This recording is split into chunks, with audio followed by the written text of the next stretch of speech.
Windows 11चा bootable आहे. कशाचा? Windows 11. म्हणजे याच्यामध्ये सध्या विंडोज 11 ऑपरेटिंग सिस्टीमचा बुटेबल पेन ड्राईव्ह. पण आपल्याला इथे विंडोज 11 टाकता येणार, कारण की हा ऑपरेटिंग सिस्टीम विंडोज 11 सपोर्ट करणार नाही. त्याच्यामध्ये TPM 2.0 नाही आहे. ध्यानात ठेवा, विंडोज 11 जर टाकायचं म्हटलं तर TPM 2.0 लागतो. मदरबोर्डवरती एक चिप असते, ट्रस्टेड प्लॅटफॉर्म मॉड्यूल. आणि ठीक आहे, आपण सध्या विंडोज 10 टाकणार त्याच्यावरती, ठीक आहे ना. त्याला विंडोज 10 चांगलं सपोर्ट करेल. आता बुटेबल पेन ड्राईव्ह बनवायचं जर असेल तर बघा, लक्ष द्या, 2 मेथड आहे. पहिली मेथड आहे की तुम्ही बुटेबल पेन ड्राईव्ह कमांड लाईनला सुद्धा बनवू शकता. पण आजकाल कोणी कमांड लाईनला बनवत नाही, कोणीच बनवत. पण तरी तुम्हाला मी कमांड लाईन एकदा बनवून दाखवतो. त्याची गरज पडणार नाही तुम्हाला, तुम्ही टूलच वापरून करणार इथून पुढे. ध्यानात कमांड लाईन जर बनवत असेल पेन ड्राईव्ह बुटेबल, तर तुम्हाला स्टार्ट मेनूवरती जायचं. इथं स्टार्ट मेनूवर जायचं. इथं क्लिक केल्यानंतर इथं CMD टाईप करायचं. ओके, CMD मध्ये गेले म्हणजे तुम्ही इथं काय येणार, रन ॲज ॲडमिनिस्ट्रेटर. बघा, कमांड प्रॉम्प्ट दिसेल तुम्हाला. मी CMD फक्त टाईप केलं तर रन ॲज, इथं कमांड प्रॉम्प्ट आलं. कमांड प्रॉम्प्टला तुम्ही काय करायचं, रन ॲज ॲडमिनिस्ट्रेटर. इथं एक तर रन ॲज ॲडमिनिस्ट्रेटरवरती क्लिक करा किंवा तुम्ही Ctrl+Shift+Enter मारा. दोन्हीपैकी कोणतीही एक गोष्ट तुम्ही इथं करू शकता. तर बघा, Ctrl+Shift+Enter सुद्धा ते ओपन होतं. बघा कमांड आहे का? यस. एक तासही चालतं. किंवा स्टार्ट मेनूवर तुम्ही गेले, तुम्ही इथं CMD टाईप केलं. ओके, आणि CMD टाईप केल्यानंतर इथं तुम्ही क्लिक केलं तरी चालतं, रन ॲज ॲडमिनिस्ट्रेटर. तिथंही तुम्हाला तेच ऑप्शन. ठीक आहे, हे कमांड लाईन ओपन झालं तुमच्यासमोर. कमांड प्रॉम्प्ट ओपन झाल्यानंतर या ठिकाणी तुम्हाला एक कमांड द्यायची. कमांडचं नाव आहे डिस्क पार्ट. डिस्क पार्ट कमांडनं तुम्हाला बुटेबल पेन ड्राईव्ह बनवता येतो. Okay, enter. मग ही कमांड झाल्यानंतर या ठिकाणी तुम्हाला नेक्स्ट कमांड द्यायची आहे, लिस्ट डिस्क. लिस्ट डिस्कचा अर्थ होतो की मला शो कर की ह्या सिस्टीममध्ये किती डिस्क आहेत. ते तुम्हाला सांगेल. याच्यामध्ये 3 डिस्क आहेत म्हणून. किती? 3. एक 0, एक 1 आणि एक 2. याचे इंडेक्स बघा, नंबर आहे. एक 0 नंबर, 1 नंबर आणि 2. 0 म्हणजे ऑनलाईन आहे 476 GB. म्हणजे आपली जी कम्प्युटरची, आपल्या लॅपटॉपची जी SSD आहे ना, 400 म्हणजे 500 GBची, ते 500 GBची SSD. तुम्हाला मी पहिले सांगेल की कम्प्युटरमध्ये तुमचं 500 GBची जर स्टोरेज असेल तर तिथं पूर्णपणे 500 GB तुम्हाला दाखवत नाही. आता तुम्ही सांगा, माझा जो पेन ड्राईव्ह 64 GB, पण किती GB दाखवू राहील तो? 57 GB. तो पूर्ण 64 GB तुम्हाला दाखवणार नाही. आणि बघा, इथं लिहिलेलं आहे 0 बाईट्स. इथे तुम्हाला दिसतं नाही डिस्क 1 नो मीडिया, म्हणजे ते आपलं डॉकिंग स्टेशन. आपण याला ते TV लावलेली आहे ना, ते डॉकिंग स्टेशन. कीबोर्ड माऊस ज्याला लावला ना आपण, त्याला ते डिस्क 1 म्हणून कन्सिडर करा. ती तुम्हाला डिस्क पण लावते, म्हणून तुम्हाला ते डॉकिंग स्टेशनचं नाव दिलं. तर आपल्याला कोणता ड्राईव्ह सिलेक्ट करायचा त्याच्यामध्ये. आता डिस्क 2 म्हणजे पेन ड्राईव्ह. आपल्याला पेन ड्राईव्हमध्ये का आता करायचं ना बुटेबल, तर मग इथं कमांड द्या, सिलेक्ट डिस्क 2. सिलेक्ट डिस्क 2चा अर्थ होतो की ही 2 नंबरची जी डिस्क आहे तिला सिलेक्ट कर. ही 2 नंबरची पेन ड्राईव्ह केली का? आणि आता पेन ड्राईव्ह आपल्याला पूर्ण उडून टाकावं लागतं. यात काहीच ठेवायचं. बघा, पेन ड्राईव्ह आता किती डेटा तुम्ही पाहिलाच. बघा, हा पेन ड्राईव्ह तुमचा आहे, म्हणजे 57.3 GB मधला 52.6 GB खाली तो एवढा डेटा त्याच्यामध्ये. बघा, ज्यावेळेस मी याला आता काय करेल, क्लीन कमांड दिलं. बघा, मी याला कमांड देतो क्लीन. हा पेन ड्राईव्ह पूर्ण क्लीन होऊन गेला. पार्टिशन वगैरे काहीच राहणार नाही, सगळे पार्टिशन डिलीट होऊन गेले. बघा, पार्टिशनच, पेन ड्राईव्ह गायब झालं. दिसतं तुम्हाला? पेन ड्राईव्ह गायब होऊन गेला. नो पेन ड्राईव्ह इश्यू घ्या, आहे की नाही? आहे का? आता पेन ड्राईव्ह ते तोपर्यंत दाखवणार आणि जोपर्यंत तुम्ही त्या पेन ड्राईव्हमध्ये आता पार्टिशन नाही बनवणार. सगळे पार्टिशन उडून टाकले ना आपण.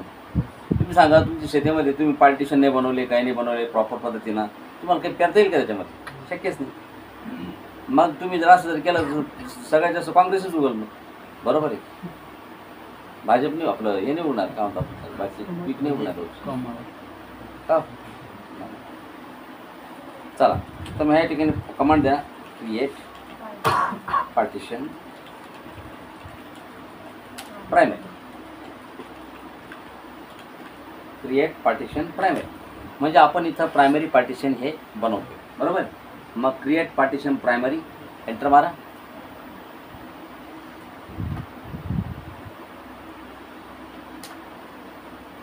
दिस part succeeded in creating the specified partition. म्हणजे दिस पार्टनं तुम्ही जे सांगितलं ते पार्टिशन बनवलं. बरोबर आहे. तुम्ही जे सांगितलं ते पार्टिशन दिस पार्ट ना बनवलं आहे का? मग आता या पार्टिशनला तुम्हाला फॉर्मॅट करावं लागतं. कारण की बघा, तुम्ही पार्टिशन बनवलं, पण जर फॉर्मॅट जर नाही केलं त्याच्यामध्ये तुम्ही डेटा टाकू शकत नाही. कोणतंही पार्टिशन बनल्यानंतर ते पार्टिशन फॉर्मॅट करावं लागतं. बिना फॉर्मॅट केल्याचं त्याच्यामध्ये डेटा टाकता येत नाही. मग या ठिकाणी आपण कमांड देऊ format space FS is equal to NTFS. म्हणजे NTFS ना फॉर्मॅट कर स्पेस क्विक म्हणजे जरा फास्ट कर. नाही तर तुम्ही जर त्याला क्विक कमांड नाही लावली पुढं तर ते फॉर्मॅट करेल, पण जवळपास 5 ते 8 मिनिट लावतो, त्याच्यापैकी जास्त. आणि आता हे तुमचं 1 मिनिटाच्या आत म्हणजे काही सेकंदाच्या आत फॉर्मॅट करेल तुम्ही क्विक. 0 आहे ना, तर लगेच 100 रुपये आहे. झालं फॉर्मॅट. तुम्ही माझ्याला अजून पेनड्राईव्ह दाखवून येते झालं का? त्यानंतर मग आपण तर कमांड देऊ ॲक्टिव्ह एंटर. तिचं म्हणणं आहे की डिस्पार्ट कमांड फक्त फिक्स ड्राईव्हला चालते. सिलेक्टेड डिस is not a fix drive, ती फक्त फिक्स ड्राईव्ह चालते. त्याचं म्हणणं असं आहे की फिक्स ड्राईव्ह नाही तुमचा. हा कोणता ड्राईव्ह आहे? हा रिमूव्हल ड्राईव्ह आहे. पेनड्राईव्ह हा रिमूव्हल आहे ना, त्याला हे काय असं काढतो पुन्हा लावतो. मग हा रिमूव्हल नाही झाला तर काय, याला रिमूव्हल म्हणतो. हे बघा, पेनड्राईव्ह उघडला, थोड्या वेळापूर्वी तुम्ही बघितलं पेनड्राईव्हमध्ये किती डेटा होता. बघा तुमचा हा पेनड्राईव्ह याच्यामध्ये काय आहे सांगा. कारण की क्लीन कमांड दिली तुम्ही, सगळं पार्टिशन सहित सगळं उडून टाकलं सगळं. ठीक आहे, खरं आहे का? तुम्हाला सांगितलं मी. आता तुम्ही समजा शेती जर नांगरली, झाडं तशीच राहते की त्याच्यामुळे. ते कपाशी झाडं चार बाजार शेती नांगरून घेऊ, पाठीमागचे कपाशी झाडं तशीच राहते. जाते ना सगळे उडून, ते सगळे उठून जाते, नांगट दबून जाते त्याच्या काही. ठीक आहे, चला. तर आता काय करतात माहिती आहे का? मग आता हे झालं तुमचं बुटेबल पेनड्राईव्ह. मग काय करायचं याला आता याला काय करायचं? तुमच्याकडं मी तुम्हाला म्हणजे माझ्या हार्डडिस्कमध्ये ह्या हार्डडिस्कमध्ये आहेच नाही माझ्याकडे. म्हणजे तुम्हाला म्हटलं काल मी विंडोज 10ची जी DVD असते ना, तर DVD हार्ड कॉपी असते आणि त्या हार्ड कॉपीची सॉफ्ट कॉपी. आजकाल तुम्हाला सांगायला DVD ड्राईव्ह राहिले का? आता नाही राहिले. मग पेनड्राईव्ह तुम्हाला बुटेबल बनायचं, ते विंडोज 10ची इन्स्टॉलेशनची फाईल आणणार कुठून तुम्ही? विंडोज 10च्या इन्स्टॉलेशनची फाईल कुठून आणणार? तर मग असेच लोकांनी हे बघा, मी तर ISO फोल्डर बनवलेलं सीमध्ये, आणि त्याच्यामध्ये बघा विंडोज 10, विंडोज 11 यांच्या ISO फाईल आहे. तुम्ही बघा, एक आता विंडोज 10ची ISO फाईलची साईज पहा किती. काय साईज त्याची? 3.59 GB, म्हणजे जवळपास 3.5 GBच्या वरती त्या फाईलची साईज आहे. पण तुम्हाला ही फाईलने कॉपी करायची त्याच्यामध्ये पेनड्राईव्हमध्ये. तुम्ही माझ्या मॅच राईट क्लिक करल आणि मग या फाईलला कॉपी म्हणाल, इथं कॉपी आणि मग तिकडे पेस्ट करल, हे चालणार नाही.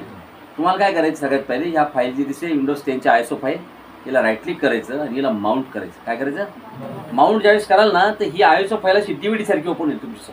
हे बघा, तर की DVD सारखी ही याशी कॉम्प्रेस केलेली फाईल माउंट केली का? बघा झाली ओपन DVD. म्हणजे आता माय कम्प्युटरमध्ये बघा त्याचा एक ड्राईव्ह बनला, DVD ड्राईव्ह. हे बघा,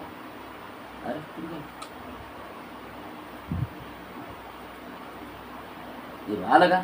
हा DVD ड्राईव्ह बनला त्याचा. मग या DVD ड्राईव्हला राईट क्लिक करायचं आणि याला ओपन करायचं. मग याच्यामधल्या ज्या सगळ्या फाईल आहे, कंट्रोल A प्रेस करायचं. कंट्रोल A म्हणजे सिलेक्ट ऑल, किंवा तुम्हाला कंट्रोल A जर नाही दाबायचं, माऊसचं बटन दाबून ठेवायची. असं इथं दाबलं का लेफ्ट ऑल बटन, आणि असंच वरती नेऊन सरकवायचं त्याला. आहे का? त्या सोडून सगळे सिलेक्ट करायचे तुम्हाला मेन म्हणजे. हे बघा, इथं राईट क्लिक केलं ना, तिथं ऑप्शन येतात. मोर ऑप्शनमध्ये आले ना तुम्ही, किंवा मग इथं बाजूला असतं ते राईट क्लिक सिलेक्ट ऑल आहे का? इथं ऑप्शन असतं की सिलेक्ट, आणि हे इथं गेल्यापेक्षा कंट्रोल A दाबा ना, तसे सिलेक्ट ऑल म्हणून शॉर्टकट की माहीत पाहिजे ना आपल्याला. मग राईट क्लिक करा सगळं सिलेक्ट झाल्यावर, आणि त्याला इथं वरती बघा कॉपीचं असं बटन एकतर, कंट्रोल C म्हणजे कॉपी, किंवा मग तुम्ही मोर ऑप्शन गेले इथं कॉपी आहे ना, कॉपी करा. आणि मग कॉपी झाल्यावर हा तुमचा पेन ड्राईव्ह आहे का? हे पेन ड्राईव्हमध्ये सगळ्या फाईल पेस्ट, किंवा मग इथं शो ऑप्शनमध्ये, मोर ऑप्शनमध्ये. आता तुमच्या ISO मधल्या ज्या सगळ्या फाईल आहे विंडोज 10च्या इन्स्टॉलेशनच्या, त्या सगळ्या फाईल कॉपी करते ते कुठं? Pen drive. पण आजकाल पेन ड्राईव्ह असा बुटेबल कोणी बनवत नाही. पेन ड्राईव्ह बुटेबल आता लोक कसं बनवतात? आता तेच मेथड आपण बघू. मेन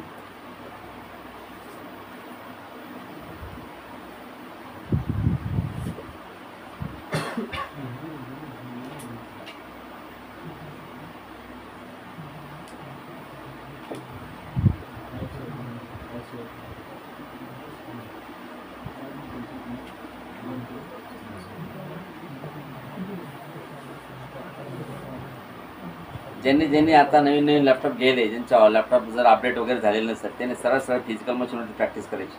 विंडोज 10चा बुटेबल पेन ड्राईव्ह बनवायचा, हां, लगेच सिस्टीम लगेच ताबडतोब लगेच त्यांना बूट करायचं आणि लगेच फिजिकल मशीनलाच फॉर्मॅट करायचं नवीन ऑपरेटिंग. आता मला फिजिकल मशीन फॉर्मॅट नाही करता येत ना, माझा इम्पॉर्टंट डेटा देतो. डेटा म्हणजे सगळं विस्कळीत होऊन जाईल ना, 2-3 दिवस निघून जाते मला फोन तयार करायचं.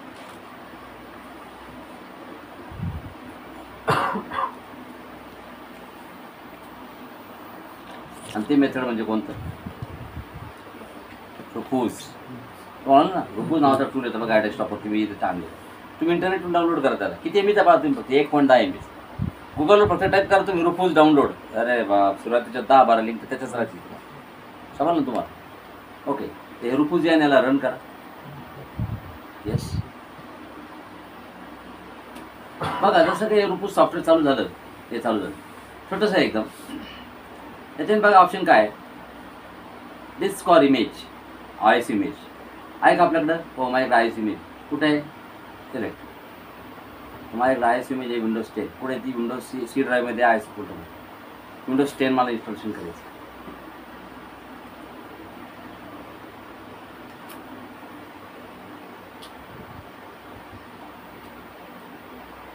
ओके, झालं. याच्यामध्ये बघा त्यांनी तुम्हाला दिले पार्टिशन स्कीम कोणती वापरायची. बघा स्टँडर्ड विंडोज इन्स्टॉलेशन आपल्याला बघा इथे स्टँडर्ड एक ऑप्शन असतो आणि दुसरा असतो विंडोज टू गो. आता विंडोज टू गो कोण वापरणार आहे? बरोबर आहे की नाही? तर स्टँडर्ड सगळ्यात भारी. विंडोज टू गो म्हणजे तुमची ऑपरेटिंग सिस्टीम तुमच्या पेन ड्राईव्हमध्ये तुम्ही कुठेही कॅरी करून घेऊ शकता. सिस्टीमला लावा, ते सिस्टीमला पेन ड्राईव्हने सिस्टीम चालू होईल, तुमची ऑपरेटिंग सिस्टीम तिथे. बरोबरच. पण आपल्याला ऑपरेटिंग सिस्टीम बरोबर नाही न्यायची. GPT घ्यायचं, UEFI घ्यायचं. बरोबर आहे? UEFI म्हणजे हा आपला UEFI बायस. आणि Windows 10 label FAT32 large FAT32 याच्यामध्ये दिलेलं आहे. स्टार्ट आहे. सगळा डेटा याच्यावरचा लॉस्ट होईल. बरोबर आहे ना? आता तुम्ही सांगा त्या हार्डडिस्कवरती नवीन पार्टिशन बनतील, नवीन ट्रॅक्शन सेक्टर बनतील, फॉर्मॅट होईल. तो जुना डेटा कशाला राहील त्याच्यावरती? तो उडूनच जाईल ना. ओके,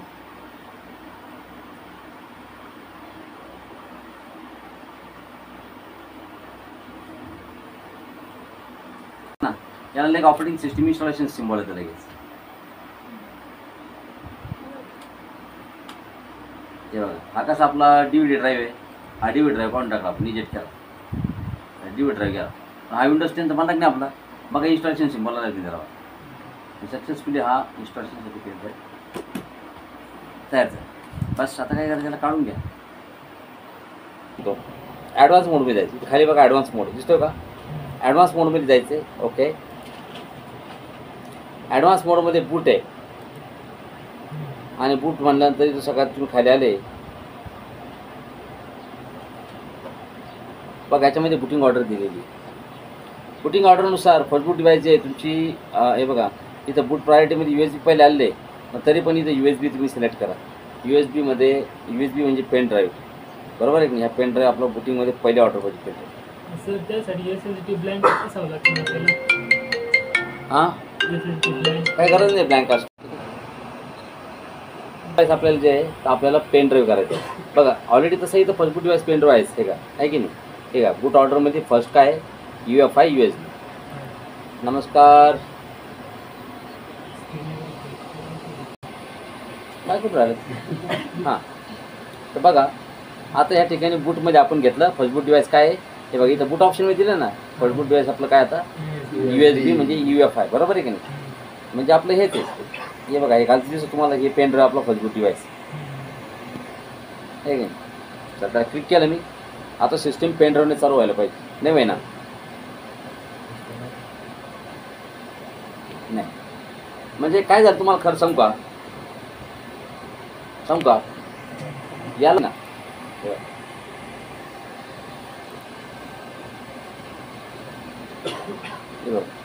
फर्स्ट बूट डिव्हाइस काय घेतलं आपण? UEFI USBच गेले ना. बरोबर आहे की नाही? फर्स्ट बूट डिव्हाइस हाच आहे आपला, आपण चेंज करेल नाही की. ओके, आणि मी तर काय म्हणलं F10 सेव्ह करा. यस, बघा त्यांच्या ISO घेतले आपण. आता ना कसं GPT घेतलं तसं GPT नाही घेता MBR घ्यायचं होतं आपलं. समजलं का तुम्हाला? बाकी काहीच नाही. बस ते GPTने सपोर्ट करेन त्याला, ते MBR घ्यायचं. ज्या ठिकाणी GPT सपोर्ट नाही केली ना, कुठे जर नसं होतं त्या ठिकाणी MBR घ्यायचं.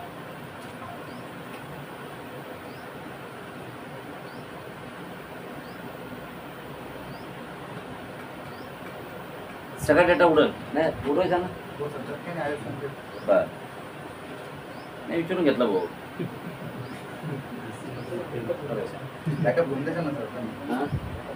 बॅकअप पहिली घ्यावं लागतो डेटा उडल्यावर आले पण ॲडव्हान्स मोडमध्ये जा जस्ट जसं प्रिव्हियसली मी तसं केलं तसंच बूटमध्ये जा आणि इथं फर्स्ट बूट डिवाइस जो आहे तुम्हाला चेंज करावं लागेल हार्ड डिस्क घेतली का त्यांना हे बघा जेनेरिक मास स्टोरेज घेतं चला यानं बूट करून बघू आपण यानं बूट जर झालं तर ठीक नाही तर मग काही खरं नाही करन्सी आपल्याला काय करायचं बघा लँग्वेज टाईम अँड करन्सी घ्यायचं आपल्याला इंग्लिश इंडिया काय घ्यायचं आहे इंग्लिश इंडिया आता हे बघा हे इन्स्टॉलेशन चालू झालं हे पेन ड्राईव्ह कम्प्युटर बूट झालं आणि इन्स्टॉलेशन सुरू झालं डायरेक्ट आपण तर म्हणून पेन ड्राईव्ह चालू कर लगेच पेन ड्राईव्ह चालू झालं बघा तुम्ही हे सिमॉस सेटअप याच्यामुळे गेले कारण तुमच्या हार्ड डिस्कमध्ये ऑपरेटिंग सिस्टीम तुमच्या हार्ड डिस्कमध्ये जर ऑपरेटिंग सिस्टीम जर नसती ना या SSDमध्ये तुम्हाला सिमॉस सेटअपमध्ये जाण्याची गरज नव्हती सरळ पेन ड्राईव्ह लावायचा पेन ड्राईव्ह लावल्याबरोबर कम्प्युटर चालू केलं का ते पेन ड्राईव्हने चालू होतं तुम्ही मला सांगा तुमच्या कम्प्युटरमध्ये बुटिंग ऑर्डर असते फर्स्ट बूट डिवाइस आहे तुमची समजा CD DVD सेकंड बूट डिवाइस चला नेक्स्ट इन्स्टॉल नाव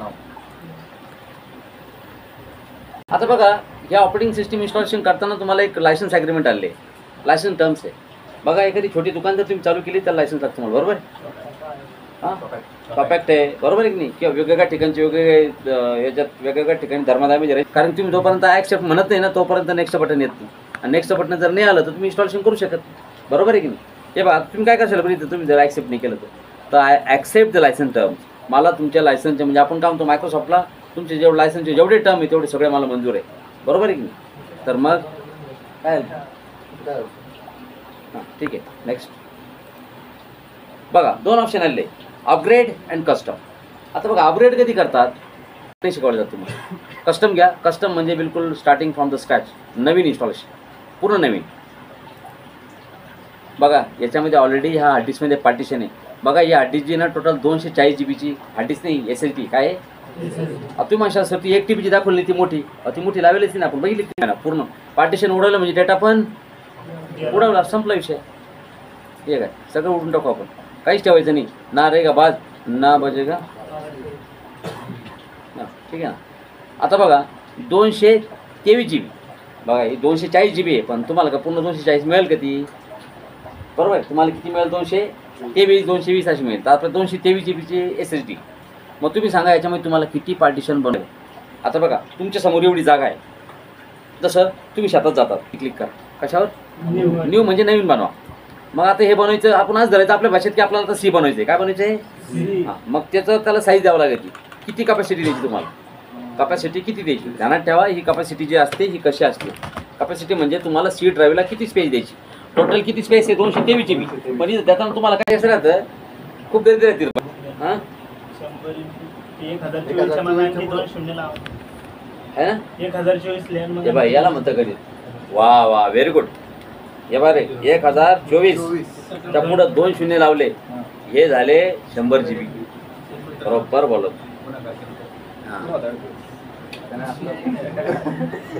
इंजिनिअरिंगचं नाव काढलं ना इंजिनिअरिंगला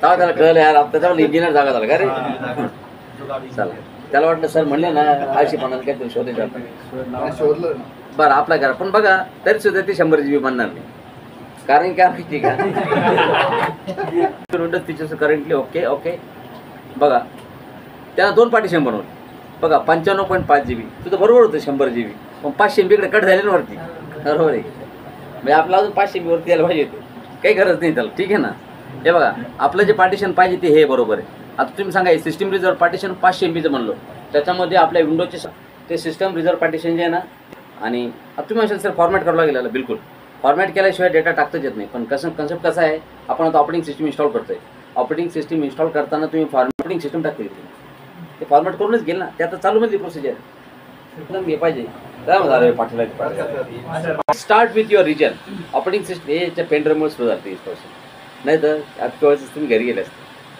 let's start with region in this is this right ते म्हणतो तुम्ही भारतामध्ये आहे का इंडिया बघ इथे बाबू त्या नावाचा ऑप्शन नाही आहे त्यामुळे आपण सरळ इंडिया बरं का इंडिया घ्यायचं आणि पुढे जायचं यस त्याच्यानंतर कीबोर्ड लेआउट कोणता आहे US म्हणजे युनायटेड स्टेट्स बरोबर आहे की नाही आता इंडिया घेऊ शकता पण गरज नाही सेकंड कीबोर्ड लेआउट ॲड करायचा का स्किप करा, नको आम्हाला. सेकंड कीबोर्ड लेआउट कशाला ॲड करता, का रिकमेंड करतात. एक कीबोर्ड लेआउट बघा, आता इथं ॲड करायची गरज नाही. तुम्हाला जर पाहिजे ना तर फ्युचरमध्ये तुम्ही आपण कंट्रोल पॅनलमध्ये शिकेल पाठीमागे ॲड करू. आता तुम्हाला पुढे शिकायला मिळेल, तुम्ही नवीन कीबोर्ड लेआउट नंतरही ॲड करू शकता. स्किप काय create a super memorable password for your account. आपल्याकडं क्लायंट सिस्टीम जे असते विंडोज 8 विंडोज 10 वगैरे यांचा पासवर्ड असतो MCSE, Microsoft certified solutions expert. MCSE पुन्हा एकदा कन्फर्म करा, MCSE. आणि हे तुमचे सिक्युरिटी क्वेश्चन्स आहे. इन केस उद्या जर तुम्ही पासवर्ड जर विसरलेत तर ह्या सिक्युरिटी क्वेश्चन्स देऊन तुम्ही तो पासवर्ड रिसेट करू शकता पुन्हा. तर पहिला सिक्युरिटी क्वेश्चन, तुमचं पेट नेम म्हणजे तुमच्याकडे जे सगळ्यात पहिलं प्राणी आहे जे तुम्हाला तुमच्याकडं लुसी. लुसी हे माझी मांजर, सगळ्यात आवडती मांजर माझी, आणि हे बेस्ट मांजर आहे. म्हातारी झाली तर ठीक आहे. त्याच्यानंतर हां, तुमचं चाइल्डहुड निकनेम काय आहे, तर आपलं कॅप. आपलं चाइल्डहुड निकनेम काय आहे, कॅप. आणि तिसरा question, birthday and what's the name of the city where your parents met. तुमच्या आईवडील दोघांना एकमेकांना कधी भेटले दोघं, तर कुठे भेटले, पॅरिस. ठीक आहे ना, ठीक. Do more across devices with activity history and no, काही गरज नाही. Accept the digital